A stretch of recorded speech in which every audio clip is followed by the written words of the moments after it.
इस कंसल्टेशन के बाद में और साथ ही साथ जो जॉइंट कंसल्टेटिव मैकेनिज्म है सेंट्रल गवर्नमेंट के एम्प्लॉयज का JCM, उसके साथ मल्टीपल मीटिंग्स, फिर दुनिया के कई देशों में किस तरह की स्कीम्स हैं, किस तरह के सिस्टम्स हैं, वो भी देखा।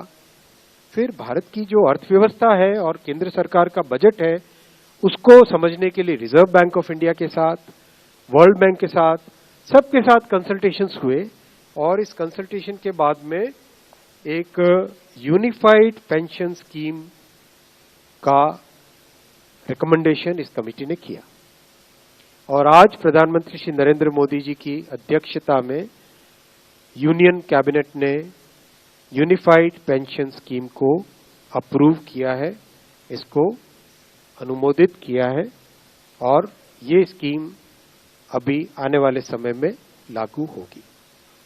इस स्कीम के 5 पिलर्स हैं।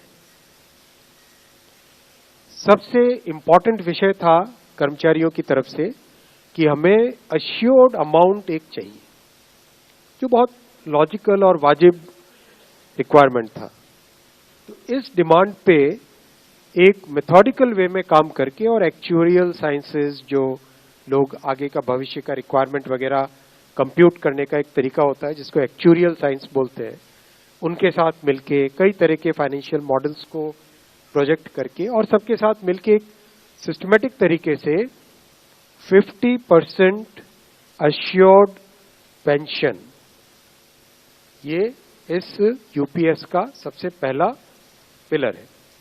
इसकी डिटेलिंग देखनी चाहिए हमें। जो ये अमाउंट मिलेगा वो रिटायरमेंट से पहले के 12 महीनों की एवरेज बेसिक पे का 50% होगा। मैं रिपीट कर रहा हूं, अश्योर्ड पेंशन का जो अमाउंट है that will be the average of basic पे ऑफ 12 मंथ्स बिफोर सुपर एनुएशन, उसका 50% होगा।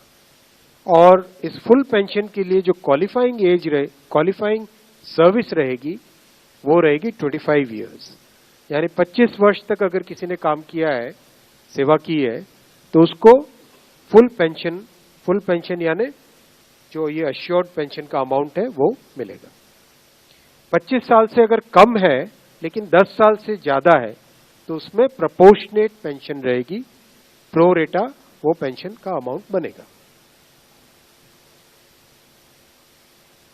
जो कभी किसी कर्मचारी की डेथ हो जाए तो फैमिली पेंशन एक बहुत बड़ा, स्पाउस के लिए ये बहुत बड़ी एम्प्लॉयज की एक रिक्वायरमेंट थी, डिमांड थी।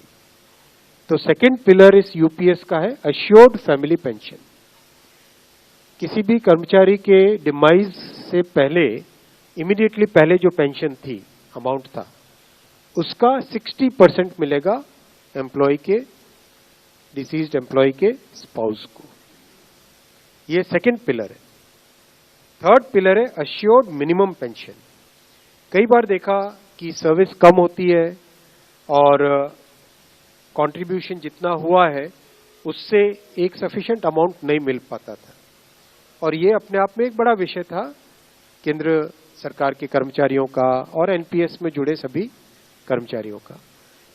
इसीलिए एक minimum assured pension, assured minimum pension 10,000 rupees per month, वो इसमें यूपीएस में थर्ड पिलर ये रखा गया। इसके साथ आगे वाले पॉइंट को जोड़ के करेंगे तो अगर डीएनएस रिलीफ यानी महंगाई से रिलेटेड रिलीफ जो मिलेगी तो वो आज की तारीख में होते होते करीब करीब 15,000 रुपए पर मंथ हो जाती है, which is a substantial relief part of this entire pension system. Fourth pillar है इन्फ्लेशन के साथ इंडेक्सेशन।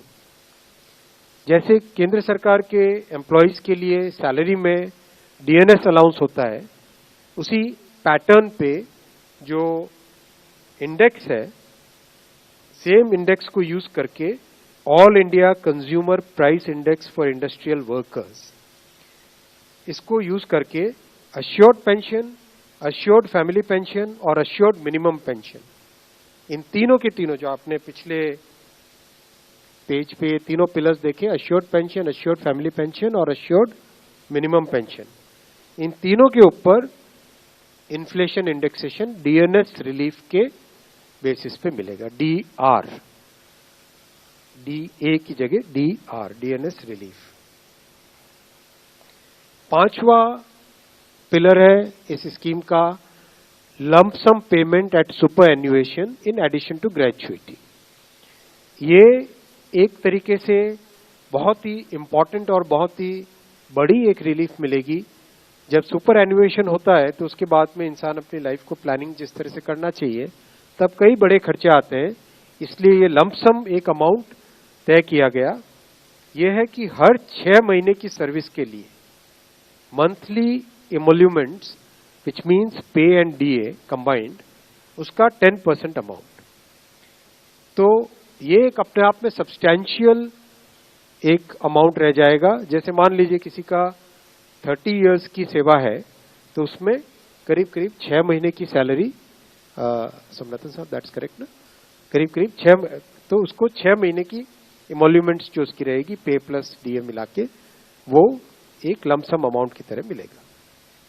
ये 5 पिलर्स को लेके आज यूनिफाइड पेंशन स्कीम अप्रूव हुई है। ये स्कीम केंद्र सरकार के करीब 23 लाख कर्मचारी, करीब 23 लाख एम्प्लॉइज हैं, उनको इसका बेनिफिट मिलेगा। ऑप्शन रहेगा, कोई अगर एनपीएस में रहना चाहे तो एनपीएस में रह सकता है, यूपीएस में ऑप्ट करना चाहे which is naturally a very attractive scheme तो उसमें ऑप्ट कर सकता है। प्लस राज्य सरकारें अगर इसी फ्रेमवर्क को, इसी आर्किटेक्चर को यूज करना चाहे तो राज्य सरकारें भी इस आर्किटेक्चर को यूज कर सकती है। अगर राज्य सरकार के कर्मचारी भी इसमें शामिल होते हैं तो करीब 90 लाख के आसपास टोटल कर्मचारी इसका बेनिफिट मिलेगा। सबसे इंपॉर्टेंट जो आज के इस फैसले का बहुत ही महत्वपूर्ण पार्ट है वो है कि कर्मचारियों पर इस स्कीम का भार नहीं पड़ेगा।